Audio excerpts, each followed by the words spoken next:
E são muitas, não são poucas. Então, a gente vai tratar agora sobre oração. E para que a gente trate com oração, eu preciso fazer algumas considerações que para nós são, eu acho que é salutar, é bem-vinda, e não é uma coisa que talvez você diga, eu nunca ouvi falar disso, mas é sempre bom relembrar a respeito de algumas coisas que são extremamente importantes quando nós vamos orar diante de Deus. Pode passar esse slide. A primeira coisa que a gente vai dizer é que a oração não é uma obra meritória. A oração não é uma obra de méritos. Você não ora para ter pontos com Deus. Meritória significa dizer assim mesmo, como uma pessoa que vai para o trabalho e trabalha aquela diária e no final do dia ela tem que receber a diária do seu trabalho. Trabalho é algo meritório. Você faz, então você deve receber pelo aquilo que você fez. Quando a gente ora, não é algo meritório, tipo, Senhor, eu orei, agora me dá o que eu te pedi. O Senhor não disse que era para a gente orar? Então eu orei, se eu orei, agora me dá. Não é assim que se trabalha com Deus. Então a primeira coisa que a gente tem que entender é que a oração não é algo meritório. Veja a respeito disso em Isaías capítulo 1, verso de número 15.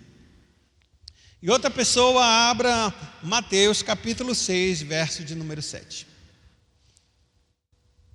Existe uma frase no mundo pentecostal: quem muito ora, muito tem poder. Quem pouco ora, pouco poder tem. Quem não ora, não tem poder. Essa é uma frase mentirosa. Essa não é uma frase verdadeira. Isso não procede das Escrituras.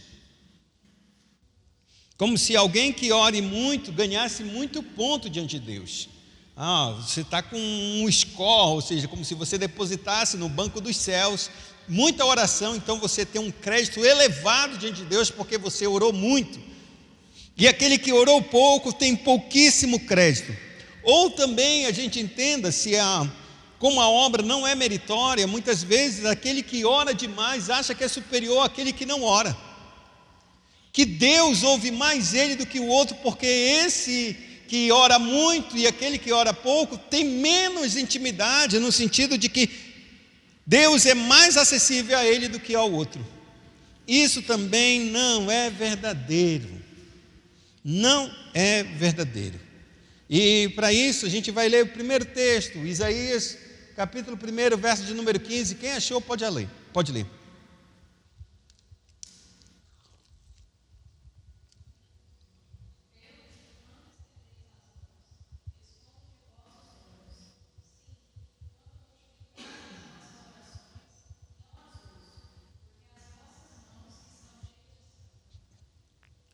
Essa é a introdução do livro de Isaías, que ele vai estar relatando a respeito do pecado de Israel. E ele diz uma coisa simples, mas precisa, que é na parte B do versículo. Ele diz: quando multiplicais as vossas orações, ou seja, se eu oro uma vez por dia, e eu multiplico minha oração, ou seja, vou multiplicar ela por 2, eu passo a orar 2 vezes por dia. E aí, se eu orava 2 vezes por dia, o judeu normalmente ele orava 3 vezes por dia, era o básico dele. Ou no mínimo 2 vezes por dia, era o mais certo. Por que 2 vezes por dia? Porque Deus havia determinado que o sacrifício deveria ser diário. E diário seria no início da manhã, tipo por volta das 5 horas da manhã, e no final da tarde, por volta das 5 horas da tarde. Esses sacrifícios deveriam ser contínuos. Como esses dias, ou no caso esses horários, tanto da manhã, no início da manhã, quanto no final da tarde, eram sacrifícios diários, dava-se a entender que quando o sacerdote fosse fazer esse sacrifício, era a hora realmente da gente buscar a Deus. Então, quem não estava no templo, ele saberia exatamente que esses são os horários que os sacerdotes estão fazendo oração por todo o povo, porque era um sacrifício diário que Deus determinou. Então era bem provável que um judeu que fosse fiel a Deus, ou que seguisse as leis de Deus, provavelmente ele fazia a oração de manhã, no início da manhã, antes dele partir para o trabalho dele, a jornada dele, seja no campo, a agricultura ou pecuária, no caso que seria de ovelhas, ou no caso, no final da tarde, quando ele estava retornando já do seu trabalho. Então ele fazia também sua oração. Se um judeu normal fazia 2 vezes por dia, Daniel, a Bíblia declara que fazia 3 vezes ao dia. Davi dizia que ele se levantava de madrugada para orar. Então ele tinha muitos períodos. Se a gente multiplica, assim, vamos supor que seja 2 vezes. Se a gente multiplica por 2 vezes, já são 4 vezes por dia fazendo oração. Se a gente multiplica por 3, já são 6 vezes, 6 períodos de oração que essa pessoa vai estar buscando a Deus. O texto de Isaías diz: quando vocês multiplicam as orações, eu não os ouço, porque a mão de vocês está cheia de sangue. Significa dizer o quê? Que por mais que eu ore continuamente com Deus e aumente minhas orações, se as minhas obras, que no caso os símbolos são as mãos, não forem corretas, Deus não ouve. Então não é uma questão somente de eu orar e orar muito diante de Deus. É a questão de eu ver que tipo de obras eu estou fazendo, porque minhas obras podem dizer uma coisa e a minha oração pode dizer outra. Pode dizer que eu tenho comunhão com Deus, as minhas palavras, mas nas minhas obras eu tenho comunhão com o diabo. Por quê? Porque estão dissociados. Porque a nossa vida de relação, de comunhão com Deus, ela tem que se manifestar nas nossas obras. Porque se ela não se manifesta, é apenas palavras que saem de nossos lábios e não do nosso coração. Então, a primeira coisa que eu quero deixar bem claro: oração não é uma obra meritória. Se eu orei, Deus me dá. Não funciona desse jeito. Não é desse jeito. Quem pensa que orou e já vai receber, está totalmente errado, porque está considerando que a sua oração é o quê? Uma obra. E se ela é uma obra, Deus é responsável em devolver. Ou Deus deve alguma coisa? Deve para alguém? Não deve. Então, a obra, no caso, a oração não pode ser uma obra meritória. Ela é uma obra, mas não é meritória. Em Mateus capítulo 6, verso de número 7, ele diz o quê?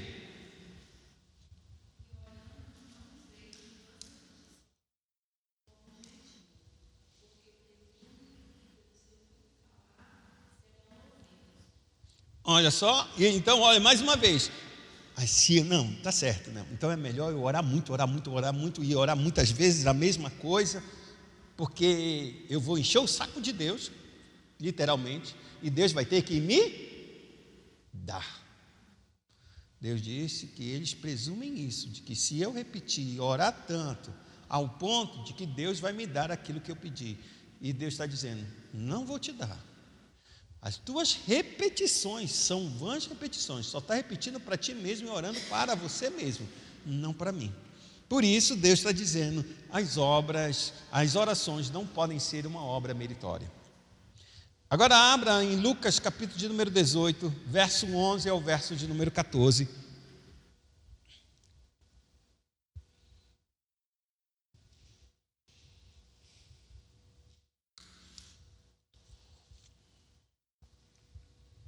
Quem achou pode ler.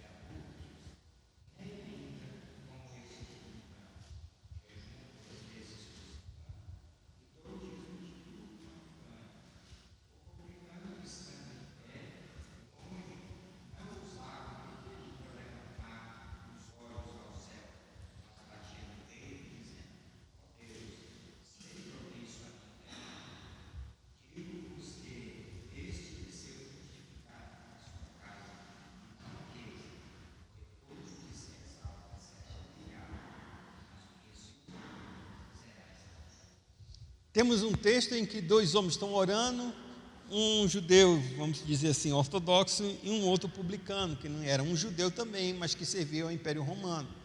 E por servir o Império Romano, extorquindo, ou no caso, sendo usado para tirar impostos ou obrigar o povo judeu a pagar os impostos para os romanos, eles eram considerados extremamente traidores da pátria.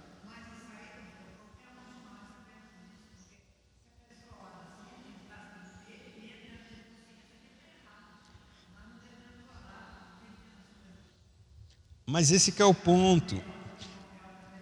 Quando Jesus ele falou isso, e ele deu essa parábola entre um judeu e um publicano, que os dois são judeus, quem orou mais? O judeu ou o publicano? Não, quem orou mais? O fariseu. Ah, Senhor, eu sou assim, assim, assim, eu faço isso. E nem só como esse. O que ele estava considerando que ele era o quê? É quem orou mais. Quem orou mais foi o fariseu. Estava dizendo isso, estava falando tudo de Deus a respeito dele, né? Ele estava se glorificando, é ou não é? Eu sou assim, faço isso, e aquilo outro, e aquilo outro, e aquilo outro, e eu não sou nem como esse aqui.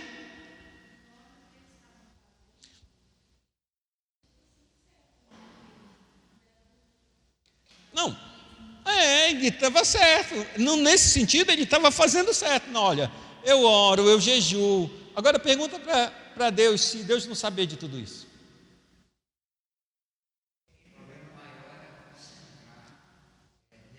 Nele, na pessoa dele, nos benefícios dele. Eu não sou assim.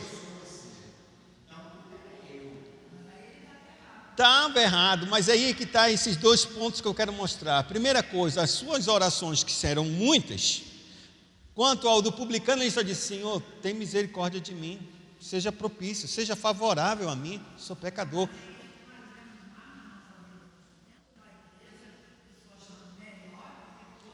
Aí é que está o detalhe, irmã, que eu quero dizer, que quando a gente ora muito, segundo as Escrituras, se a gente torna essa oração meritória, a gente vai supor que nós somos superiores a quem? Aos outros. Quando a obra de oração, quando a nossa oração não é meritória, ou seja, que não faz de nós melhores e nem obriga Deus a nos dar aquilo porque nós estamos orando, essa obra de oração vai deixar de ser meritória e vai passar a ser uma outra coisa. De maneira que a gente vai entender o que o texto vai dizer daqui a pouco para a gente.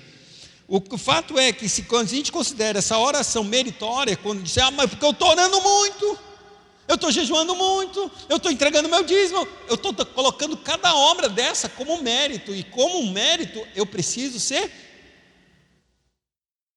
receber. Eu mereço. O Senhor tem que me dar. E aqui que estão os dois pontos, porque esse homem considera que cada coisa que ele faz para Deus é algo meritório. E quando a gente começa a fazer isso, a gente entra num caminho errado. E aí a Bíblia vai dizer: tu está orando de ti, para ti mesmo, eu não vou ouvir tuas orações. Quanto a esse publicano, a Bíblia declara que ele orou tão pouco, e foi o suficiente, porque ele considerava: só ser propício a mim. Olha para mim, tem misericórdia de mim, sou um pecador. Ou seja, eu não tenho mérito. Estende a tua graça para mim, tem misericórdia. Se eu quiser te pedir, eu não tenho coragem de te pedir, por quê? Porque eu sou pecador. Não mereço nada. Mas ser favorável para mim. E a Bíblia declara que Jesus disse assim: esse publicano desceu justificado, ou seja, foi perdoado. Quanto àquele homem, o que ele queria, que era mostrar para todos os homens que ele era assim, voltou para sua casa da mesma maneira que veio, recebeu apenas aquilo que ele queria receber. E o que ele queria receber? A glória dos homens. Lembrando que na maioria das vezes um judeu ora de boca aberta, audível.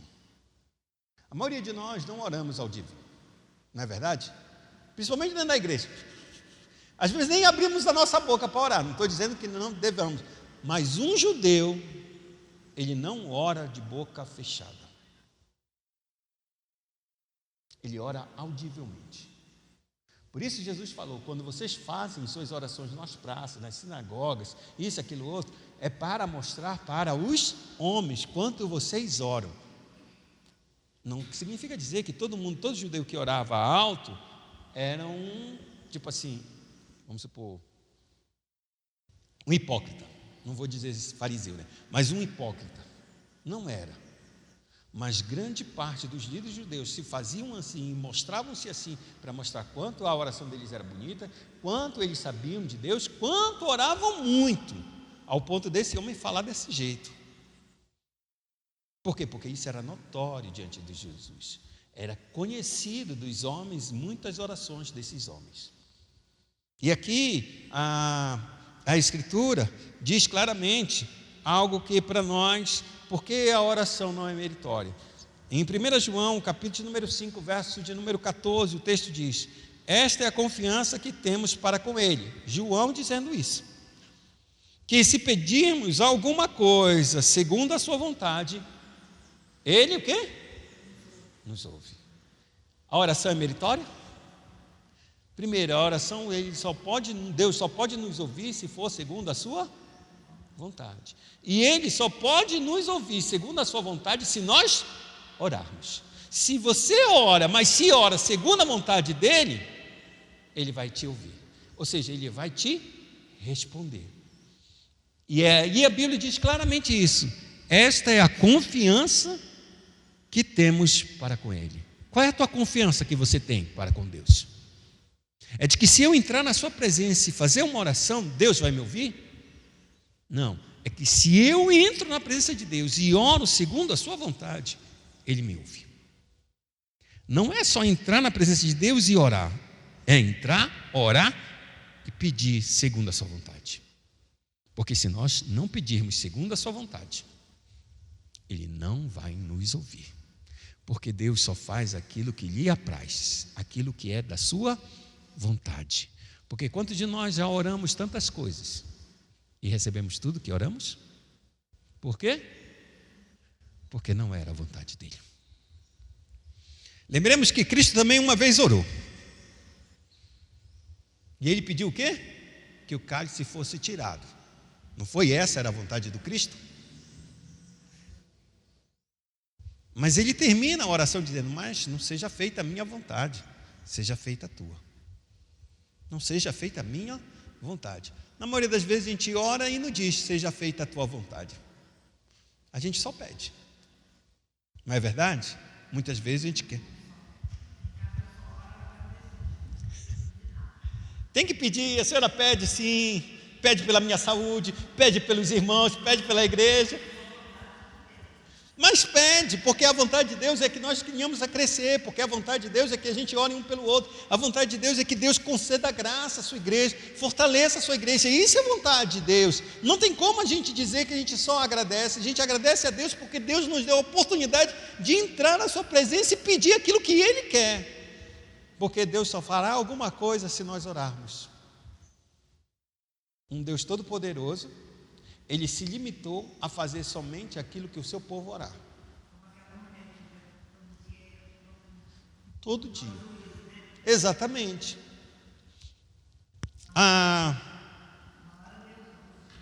Uma hora Deus provém. Segunda coisa, a oração é um meio de graça.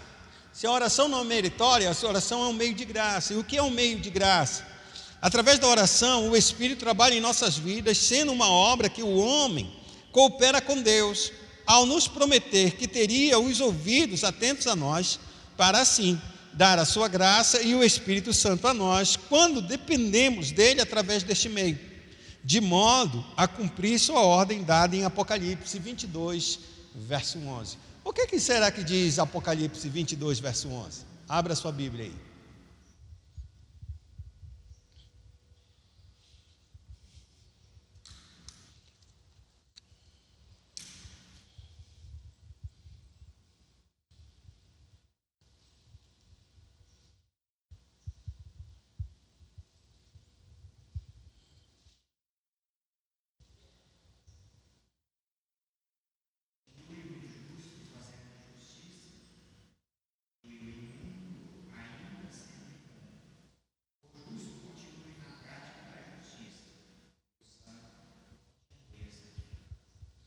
Ou seja, quando Deus é um meio de graça, a oração é para que nós venhamos ser cada vez mais justos e cada vez mais santos à sua presença. Porque quanto mais santo, mais entramos na presença de Deus, mais Deus nos santifica. Como é que é esse processo? Um exemplo claro disso é a vida de Moisés. Quando entra, ele sai da presença de Deus e entra na presença de Deus. Toda vez que ele entrava na presença de Deus e ficava no monte, conversando com Deus, diante de Deus, a Bíblia é clara que quando ele descia do monte, seu rosto brilhava. Mas a partir do momento que ele se afastava do monte, o seu rosto estava brilhando e o povo começava a ver. Mas o seu rosto começaria a perder o seu brilho. Então ele colocava um véu no rosto para que um homem não conseguisse ver que ele estava perdendo o brilho. Mas toda vez que ele voltava para a tenda, ele retirava o véu e o seu rosto novamente brilhava. Estava dando a entender exatamente que à medida que a gente se aproxima de Deus, cada vez mais nós vamos ficando santos. Mas a partir do momento que a gente vai se afastando, a gente vai perdendo essa santidade. Porque a santidade não é algo inerente a nós. Depende única e exclusivamente de Deus.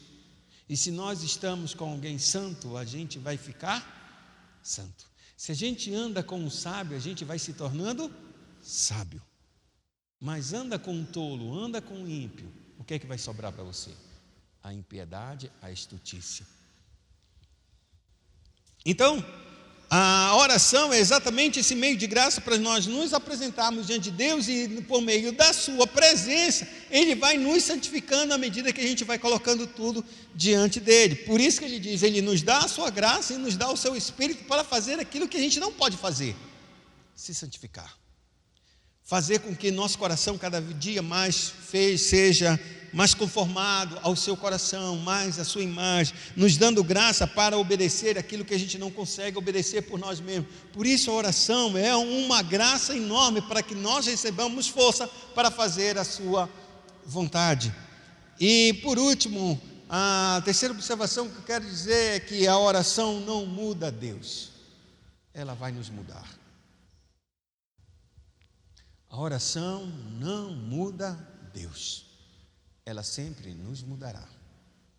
Por ser um meio de graça, isto é, um instrumento que utilizamos para receber mais do favor de Deus, dado a nós por causa do sacrifício de Jesus, logo é ilógico pensar que só porque oramos iremos mudar a Deus. Antes, pelo contrário, o ato de orar nos humilha e nos dá força para submetermos e seguirmos a sua vontade. Aí é que está a certeza que quando a gente ora porque nós não temos os recursos em nós mesmos para fazer aquilo que nós queremos.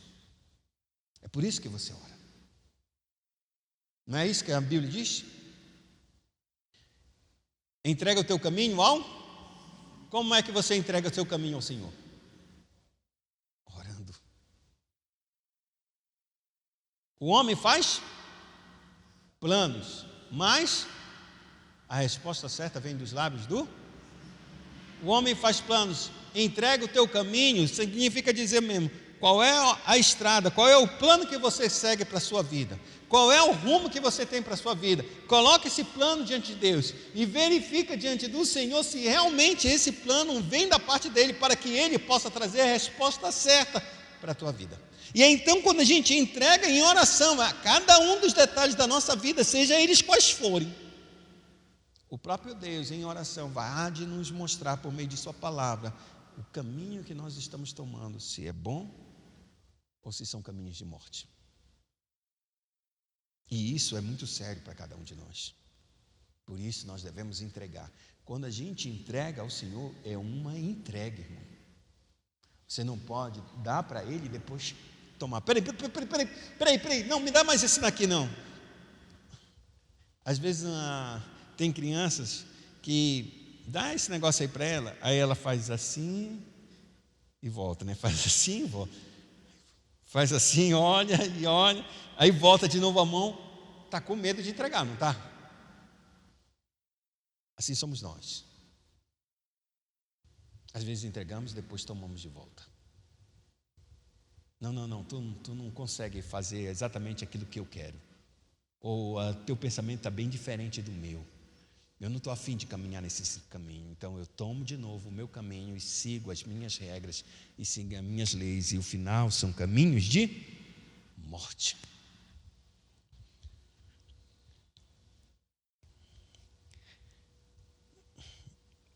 Às vezes a morte é literal, mas às vezes é somente a morte da separação da vontade de Deus entre nós e o Senhor. Eu tomo um caminho e o Senhor está tomando outro caminho. Somos, como diz a Bíblia, a morte é separação. Nos separamos aqui. Então, agora vamos entrar na oração do Pai Nosso. O que diz essa oração? Pergunta de número 119, Mateus, capítulo de número 6, verso 9 a 13. Eu sei que é um texto que todo mundo já conhece. Vou dar uma passada aqui.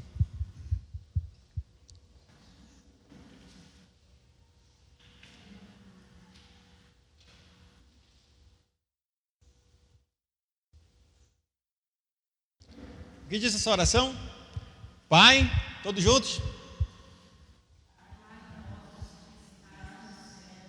Santificado seja o teu nome, venha o teu reino, faça-se a tua vontade, assim na terra como no céu. O pão nosso de cada dia dá-nos hoje, perdoa-nos as nossas dívidas, assim como nós temos perdoados aos nossos devedores. E não nos deixes cair em tentação, mas livra-nos do mal, pois teu o reino, o poder e a glória. Amém. Pois muito bem, essa é a oração que Jesus nos ensinou. E essa oração que Jesus nos ensinou veio dentro de um contexto em que os discípulos perguntaram para Jesus assim mesmo: Mestre, ensina-nos a orar. Porque João Batista também ensinou os seus discípulos, mas o Senhor, a gente olha o Senhor faz os milagres, faz isso, faz aquilo outro, mas a gente quer saber de uma coisa: ensina-nos a orar. E é interessante que eu ouvi um pregador, e essa é uma coisa bem verdadeira. Os discípulos poderiam pedir para Jesus ensinar eles a expulsar demônios, a curar os enfermos, a ressuscitar mortos, a andar sobre as águas, a fazer um bando de milagres. Mas ele pediu uma coisa: Senhor, ensina-nos a orar. Porque o segredo de toda a nossa vida cristã está exatamente em como a gente ora. Se a gente ora corretamente, a nossa vida realmente vai andar de forma correta diante de Deus. Mas se a gente ora de maneira errada, nossa vida vai andar de maneira errada. Porque a base da nossa oração é a verdade da palavra de Deus. Por que a base da nossa oração é a verdade da palavra de Deus? Porque a verdade da palavra de Deus é a única que a gente sabe exatamente qual é a sua vontade. E uma vez que eu sei a vontade de Deus, como eu posso pedir, e como eu já ouvi algumas pessoas orarem: Senhor, mata aquele fulano. Essa é a vontade de Deus? Onde está na Escritura?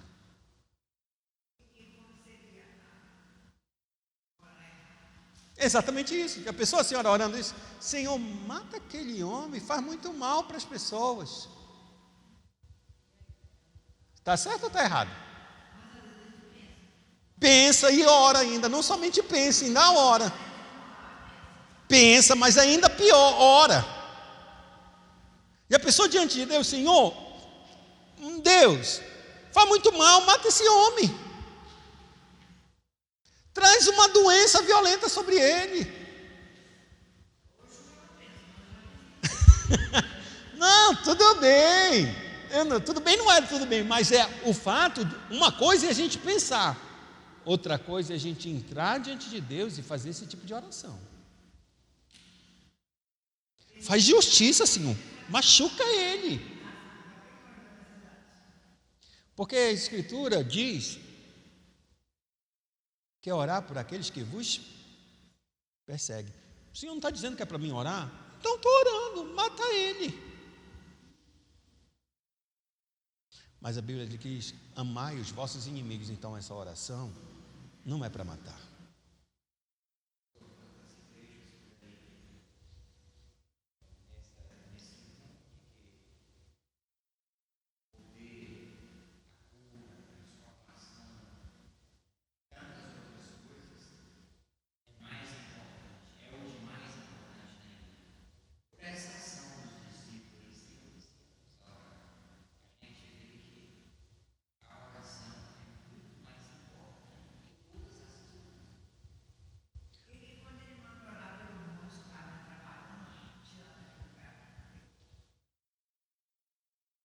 E diz assim: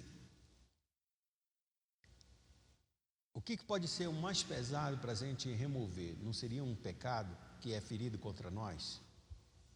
Essa é uma pedra de tropeço.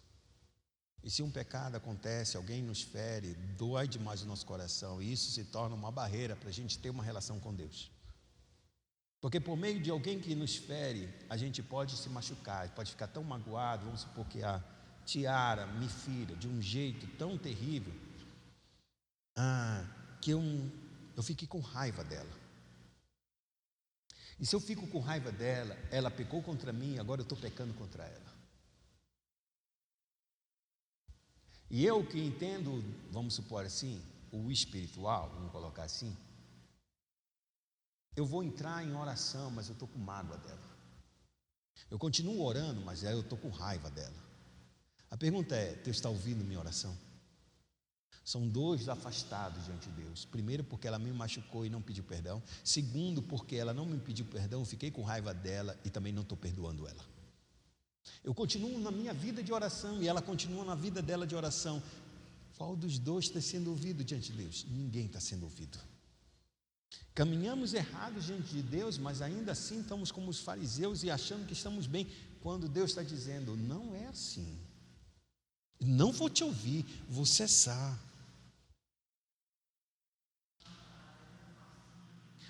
É por isso que Deus está dizendo exatamente isso. Por quê? Porque tem gente que está orando e ora de maneira errada. E por que ora de maneira errada? Porque não conhece a verdade da palavra, não conhece o que a Escritura está dizendo, ou ignora o que as Escrituras estão dizendo. Porque das duas uma, ou você não conhece, ou você está ignorando aquilo que Deus está dizendo claramente. Porque qual de nós aqui não sabe que devemos perdoar? Tem alguém aqui que não sabe que deve perdoar? É obrigado você perdoar qualquer pessoa, não importa qual o pecado que tenha cometido, não importa se é teu marido, se é tua esposa, se é teu filho, se é teu patrão, não importa quem seja. Deus está dizendo para a gente o quê? Perdoar. Lembra do Pai Nosso? Perdoa nossas, são pecados, assim como nós temos perdoado aos nossos. Isso é uma opção? É uma opção para o Senhor perdoar ou não perdoar? É uma opção? Não. É uma ordem. É uma opção a gente amar a Deus? É uma opção? É uma ordem. Ama o Senhor teu Deus ama, é uma ordem, irmão. Se você quiser, você ama a Deus. Se você não quiser, você não ama a Deus. Não, você ama a Deus. É uma ordem. Assim como é uma ordem, ide por todo mundo e pregar o Evangelho, é a mesma ordem. O mesmo que disse ide por todo mundo, diz ama uns aos outros como eu vos amei. Quem está dizendo isso? Cristo. E qual é a ordem que ele diz? Eis que te dou um novo mandamento. Um mandamento é para ser cumprido, uma lei é para ser executada, não se pode ser questionada, não pode dizer não, talvez não seja, não é isso. Acabou. A ordem é: sede santos, porque o vosso Pai é santo. Tem opção para nós nisso? Não há, irmãos. Não há opção, é uma ordem, então a gente cumpre essa ordem. Então, em termos assim, basicamente a gente pode dizer: toda vez que alguém te fere, você lembre desse Pai Nosso e saiba exatamente, você deve perdoar. Então, quando você entrar em oração, você saiba muito bem, se você não está perdoando alguém, é porque você está ignorando a ordem da palavra. E aí, por isso, Deus nunca pode te santificar. Deus não disse que seria fácil, por isso ele disse que ainda que eu tenha fé ao ponto de remover montanhas, se eu não tiver amor, de nada me serve. De nada. Porque a nossa vida é uma vida verdadeiramente que caminha diante da santidade de Deus, diante do amor de Deus, diante da graça de Deus. Mas essa vida ela não vai viver e não vai se seguir sem se sustentar em oração. E essa oração ela é sustentada, baseada naquilo que você conhece da verdade da palavra. Porque a gente vai orar para que Deus nos abençoe segundo a sua vontade. Para que eu saiba a vontade de Deus, eu tenho que conhecer as Escrituras. Se eu não conheço as Escrituras, o que Ele me pede, o que eu preciso pedir, Eu vou pedir coisas que Deus não está pedindo e Ele nunca vai me dar. Tem coisas que eu vou estar falando e pedindo para Deus com toda a sinceridade do meu coração. E Deus ainda assim não vai nos dar, porque não é sua vontade, porque era para a gente só ler as Escrituras, entender as Escrituras e pedir o que Ele está pedindo, porque o que Ele nos pede, sobrou alguma coisa que Deus não nos deu aí nesse Pai Nosso? Sabe que Deus não... O pão nosso de cada dia nos dá hoje. O que é esse pão nosso? É tudo que nos serve para nos sustentar na nossa vida. Você não precisa de roupa? É um pão. Você não precisa de alimento? É pão. Você não precisa de calçado? É pão. Você não precisa de um carro, talvez, para se deslocar? É um pão. Você não precisa de dinheiro para viajar? É um pão. Seja qualquer tipo de viagem. Você não precisa de dinheiro para pagar um remédio? É pão. Por que gastais o dinheiro naquilo que não é pão? O que ele está falando disso? É de comida? Ele está falando a respeito de todas as coisas que a gente às vezes gasta dinheiro naquilo que não é pão, naquilo que não faz bem para nós. É pão jogar na loteria? Um exemplo, já falei, né? É pão? Me diz. Jogar na loteria é gastar dinheiro naquilo que é pão? Isso é pão? Não é? Graças a Deus que foi só uma vez, né? E que bom.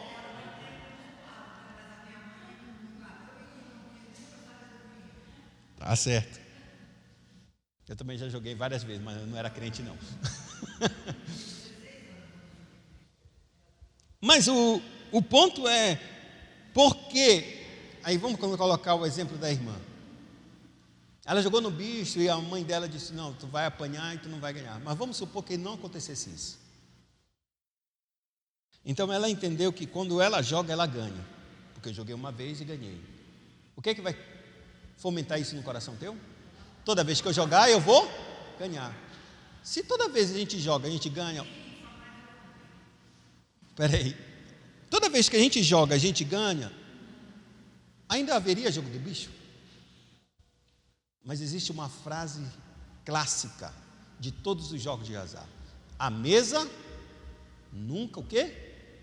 Perde. O que significa dizer que a mesa nunca perde? É que se todos nós vamos a uma jogatina, a um cassino, somos aqui 2, 4, 6, 8, 10, 12, 14 pessoas, 15 pessoas comigo, 16 com o pequenino que ele não joga. 16 com o Tides, eu não contei lá o Tides, então é 17 com o pequenino. Se formos a um cassino, são 16 pessoas, cada um com R$1.000. Vamos apostar no cassino, certo? Estou lembrando, vou mostrar uma coisa para vocês. A mesa nunca perde. Aí cada um vai apostar R$1.000. Vamos que o seu Jorge, ele foi o sorteado e ele ganha no cassino. Desses 1.000, ele levou tipo assim, R$10.000. Todos nós apostamos nessa mesma situação. A mesa perdeu? Quanto a mesa ganhou? R$6.000. Deu 10.000 para o seu Jorge, que ele tinha apostado 1.000, levou outros 9, mas cada um de nós apostamos 1.000. Desses 16.000 que foi para a mesa ganhou quanto? 6.000. Ela perdeu alguma coisa? Mas o seu Jorge agora, ele acha que ele está bom. Então ele volta de novo a apostar. Quando ele volta a apostar, ele vai perdendo. Não, mas eu vou recuperar e eu vou perdendo. Eu vou recuperar, eu vou perdendo. Significa dizer que no final ele fica liso e a mesa continua rica. Esse é o problema dos jogos de azar. Que a gente está jogando com a sorte. E a Bíblia declara que quem é a nossa sorte? Deus é a nossa sorte. Não é mais ninguém. Então, quando a gente acha e vai desse jeito, a gente está jogando, sabe com o quê? Quando eu estimulo o meu dinheiro a pagar, mas eu não sou viciado, eu jogo de vez em quando, na Mega da Virada, até uma vez só por ano, eu dou uma fezinha lá. Quando você faz isso, são quantos milhares de pessoas que fazem da mesma forma? E porque cada um faz das mesmas formas, é por isso que o dinheiro vai lá para cima.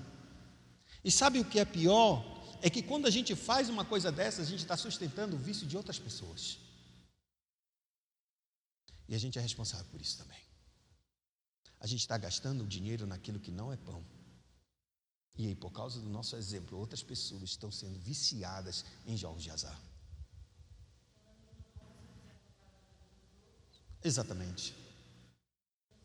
Exatamente. Não importa. Porque existe uma coisa que eu sei que tem muitos jogadores de futebol que estão fazendo tipo, vou colocar, se não me engano, o Rivaldo. Não, vou colocar o mais clássico, que é o Cafu. O Cafu é um dos atletas de Cristo que caminha muito. Eu acredito que ele é até correto diante de Deus, pelo padrão do comportamento dele. Mas vamos deixar de lado esse negócio. Mas ele se considera cristão. Quando ele se considera cristão, ele vai para a televisão e diz assim mesmo: Bet Nacional, as apostas. E ele está empregando o quê? O que ele está colocando? A imagem dele. O que é a imagem dele? É toda a credibilidade que ele tem diante de todas as pessoas que confiam nele. Você confia no Cafu? Shirley? Não, é só um homem, não é? Para mim também não é um homem. Agora pensa no seguinte: Cafu não é somente um ícone nacional ou internacional. Ele tem famílias e tem amigos. Ele tem uma cidade onde ele veio que todo mundo ama esse Cafu. Correto ou não? Quando é de fora, muita gente gosta do Cafu, como nós conhecemos dessa mesma maneira, mas é apaixonado por ele. Então, confia nele. Se o Cafu está dizendo que aqui é bom, então eu vou também. Pá! Então eu aposto meu dinheiro nessa casa de aposta, porque Cafu me influenciou para isso. Agora, olha para uma pessoa que conhece o Cafu desde criança, que brincou com ele, que confia nele, que caminha com ele. A vida e a influência dele ela nunca iria para um jogo de apostas se o Cafu não fosse exatamente a imagem, chegasse e propagandeasse. Podem ir, vão se divertir. Aí eu, que cresci com o Cafu e conheço o Cafu, eu entro no caso de apostas, me torno viciado, perco meu dinheiro, estou perdendo minha família, e o Cafu com isso. Não é só ganhando. No dia do juízo, Deus vai te dizer: sabia que ele só entrou nisso por causa de ti? Ele é responsável de ter destruído a sua vida, a sua família e tudo mais que ele perdeu. Ele é responsável. Mas ele nunca teria entrado se tu não tivesse dito: vem para cá.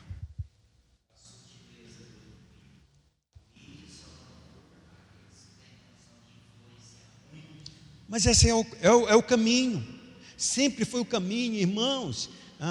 Se existe uma coisa na vida a respeito da vida econômica, o que mais vende? Você já viu a Tupperware, propaganda de Tupperware na televisão? Já viu propaganda da Avon na televisão? São raras as propagandas da Avon, muito raras. Já viu propaganda daquela do batom, como é o nome? Rosinha, como é o nome? Que é tudo de rosa? Me esqueci. A senhora sabe qual é o nome daquela aí? Natura é pouco também, mas existe de uma linha de cosméticos que é tudo rosa, que é top de linha também. Não lembro? Não. Só sei que é de batom, então, hein? Baby care, uma coisa assim, sei lá o quê. Mas não importa. O que eu estou querendo dizer? É que essas pessoas só vendem de quê? De quê? Bora, me digam. Porta a porta. E por que uma pessoa que bate na tua porta tu compra? Porque confia nela. Porque um estranho que vai bater na tua porta não compra. Mas já a irmã Leza que, não, eu vendo isso e isso aqui. Minha irmã Leza é de boa. Eu compro. Porque eu confio na irmã Leza. Essas vendedoras de porta a porta, elas vendem em grandes quantidades, e a empresa ganha em grande quantidade por causa da confiança que há na pessoa em que você está falando. Não é um Cafu. Eu conheço a irmã Leza nunca vai me passar a perna. Eu confio nela, então eu compro os produtos dela, porque o que ela faz é uma coisa confiável. É por isso que a propaganda de porta em porta é infinitamente mais eficaz. Muito mais eficaz o evangelho feito à porta a porta, do que um evangelho que se prega na rádio, que se prega na televisão, que se prega numa rádio cipó. Não importa, se você pregar o evangelho para uma pessoa tete a tete, é infinitamente maior o resultado para uma salvação, para uma conversão, do que você entregar um vídeo, você entregar uma coisa. Por quê? Porque a pessoa confia em você, e aquilo que você fala, no mínimo ela leva em consideração, porque ela confia em você.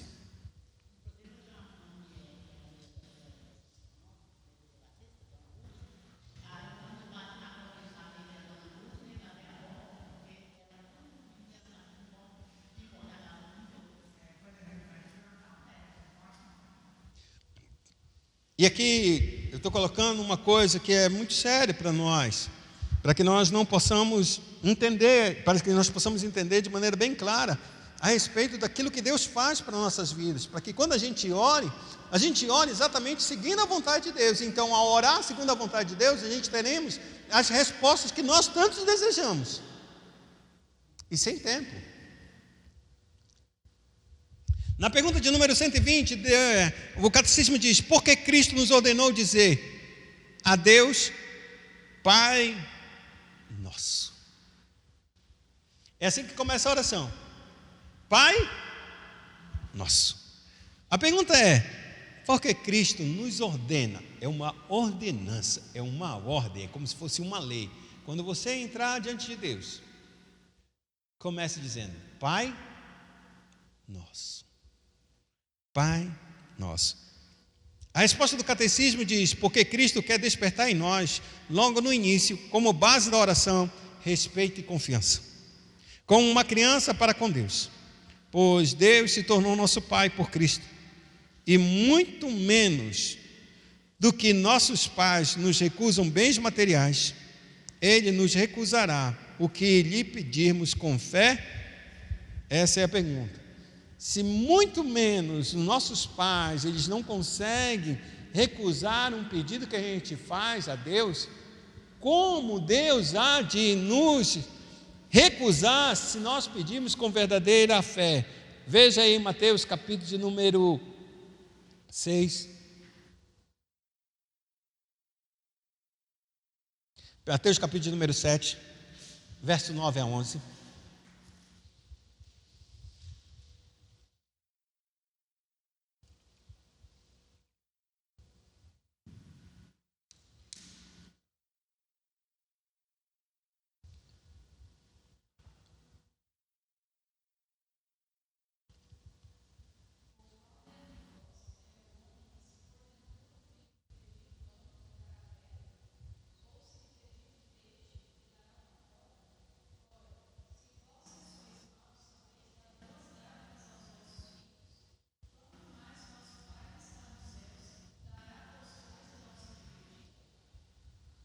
A pergunta é bem clara, né?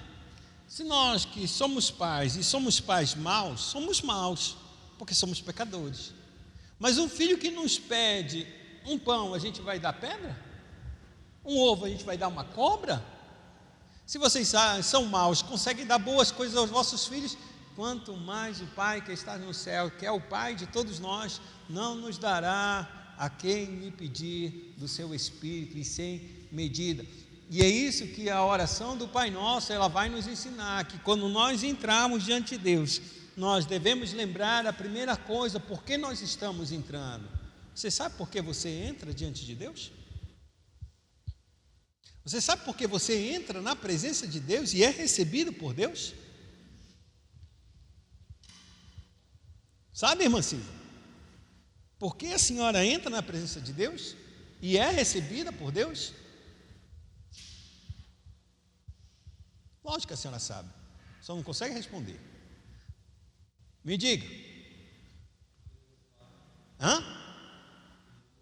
Por que Ele é teu pai? Porque Ele te criou? Negativo. Adão não era filho de Deus, e Ele o criou. Ele era filho por criação, como um animal é filho por criação.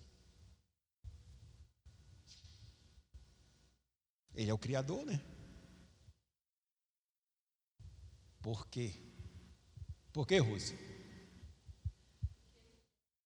Ele quer? Irmã Domingas.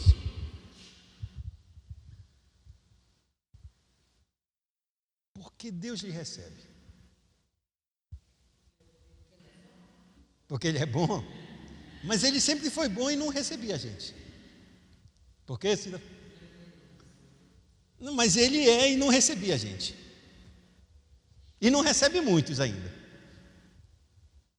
Vai lá, irmã. Não sei, só sei que ele me recebe. Porque somos filhos. Mas por que somos filhos? Porque Jesus Cristo. Exato, aqui é o ponto. A nossa vida de filiação procede de Cristo. Porque todos quantos creem no seu nome, Deus lhe deu o poder de se tornarem. Um poder estou te dando para te tornar filho de Deus. Por isso que nós entramos diante da presença de Deus por causa de Cristo, e não somente por causa dele. Por causa dele somos filhos. E agora Deus é o nosso Pai. Por isso Deus, Ele pede exatamente essa nossa obra com Deus, a nossa relação íntima com Deus. Por isso que agora eu te pergunto, Não foi ele que deu o nome para Jesus Cristo? foi Ele que...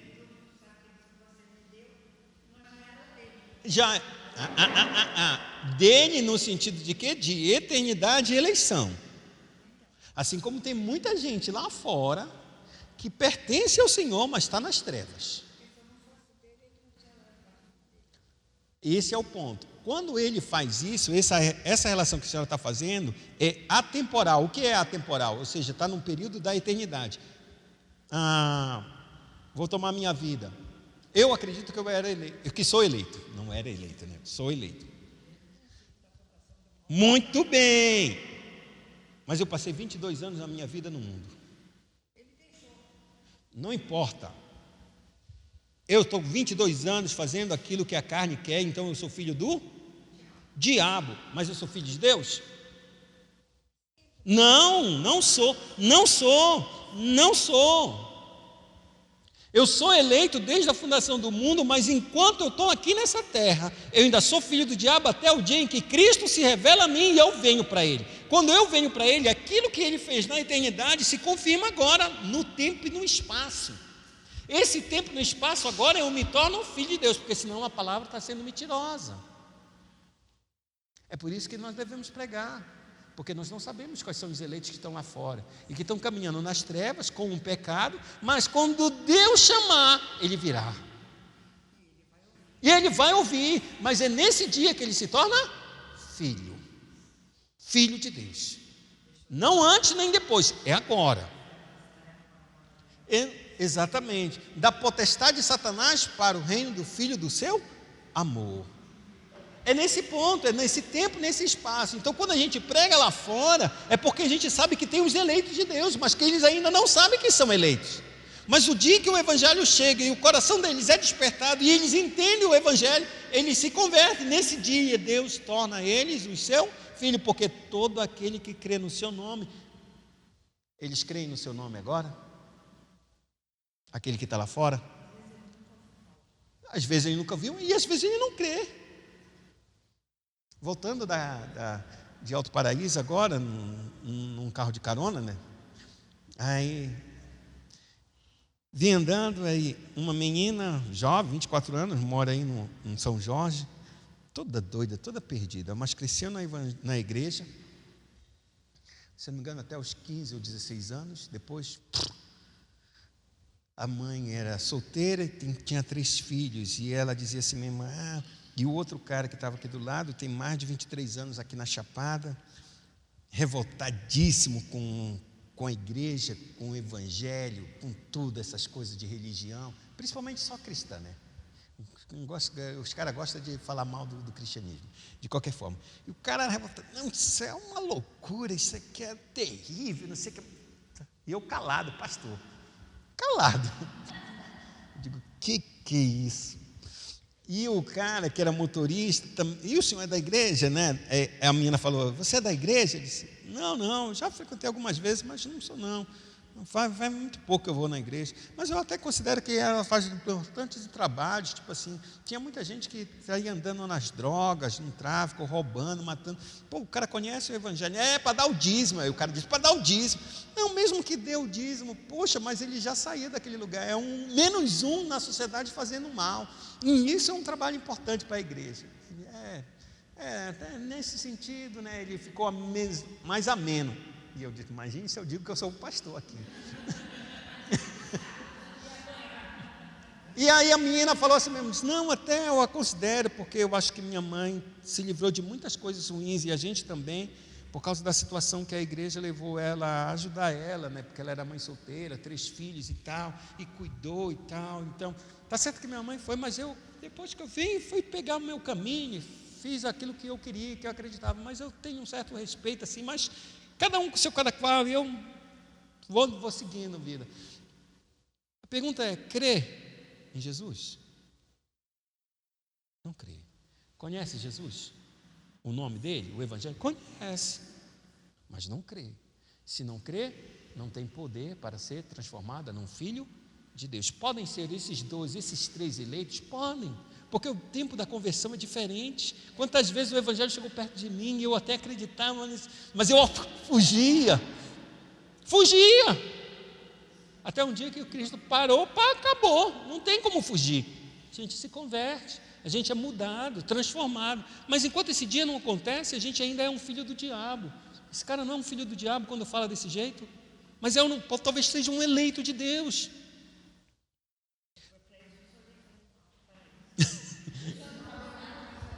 Hã? Não quis falar não, fiquei calado, deixei o barco tocar. Eu podia, é verdade, podia ter falado. No final ele chegou a dizer assim mesmo, disse, na última vez agora fiquei ouvindo um homem que dizendo, fui, não vou dizer que não seja não, foi. Pode ser que seja verdade, era verdade.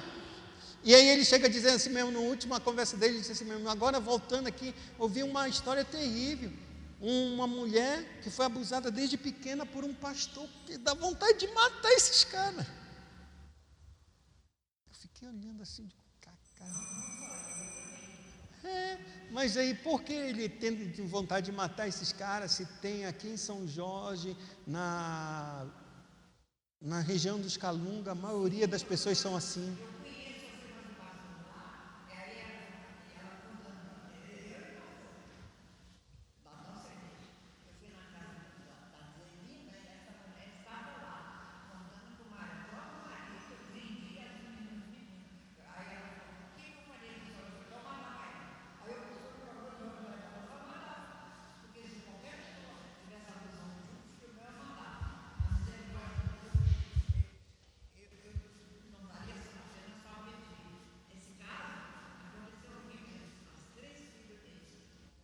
Mas eu não vou dizer que a senhora esteja certa, covarde.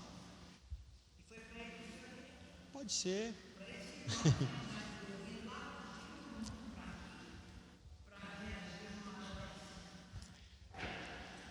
Mas falta mais poder para mim, mais vida de oração para tomar uma decisão como essa.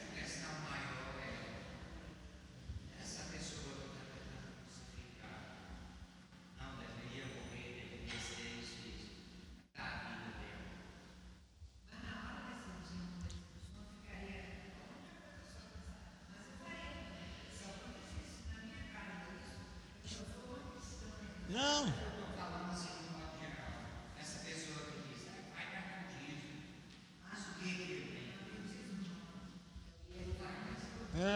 Mas eu só estou colocando uma coisa para nós entendermos a respeito disso, que quando a gente entrega diante de Cristo, a gente passou por um processo bem claro.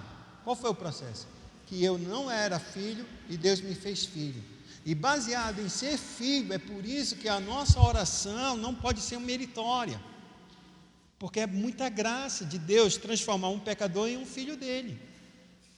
E quando ele transforma um pecador no filho dele, ele transforma nele um homem para que verdadeiramente possa testemunhar as virtudes daquele que nos chamou das trevas para a sua maravilhosa luz, de maneira que a gente pode entrar em uma coisa certa: esses homens já estão na minha oração.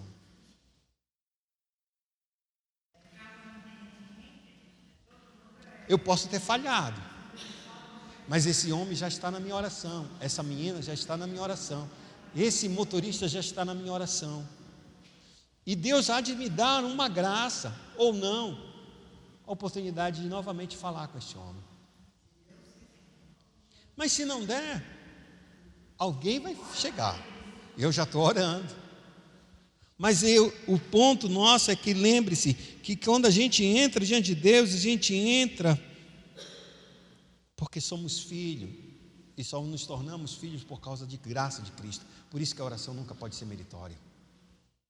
Pelo fato de nós entrarmos na presença de Deus é por pura graça. Por pura graça.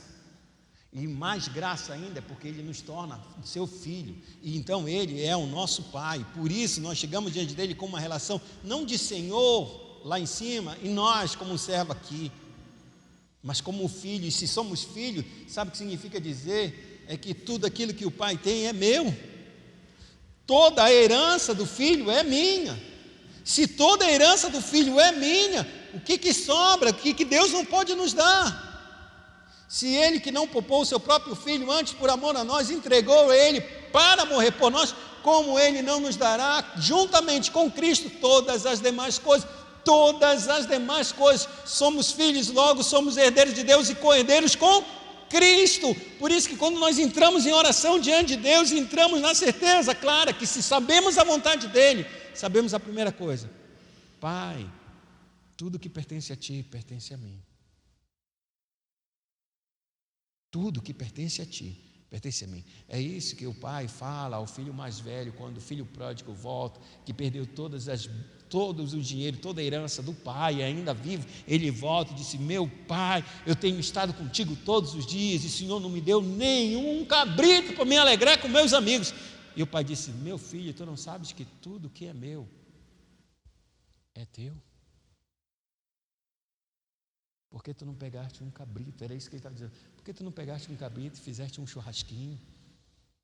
Tu acha que eu ia te impedir de fazer isso? Tu achas que eu ia te pedir de fazer isso? Porque tu achaste que tudo que tu estava cuidando era meu, e só um dia mais tarde, quando eu morresse, seria teu? Não, o que é meu é teu. O que é meu é teu. Por isso que quando a gente entra diante de Deus, a primeira coisa que Jesus ordena é: Pai nosso, tenha a perspectiva de que Ele é teu Pai. E a perspectiva correta é porque Ele nos se fez Pai para nós, porque Cristo morreu por nós, porque Cristo nos tornou seu Filho.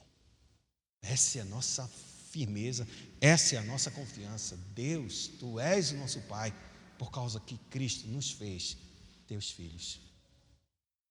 Pai nosso.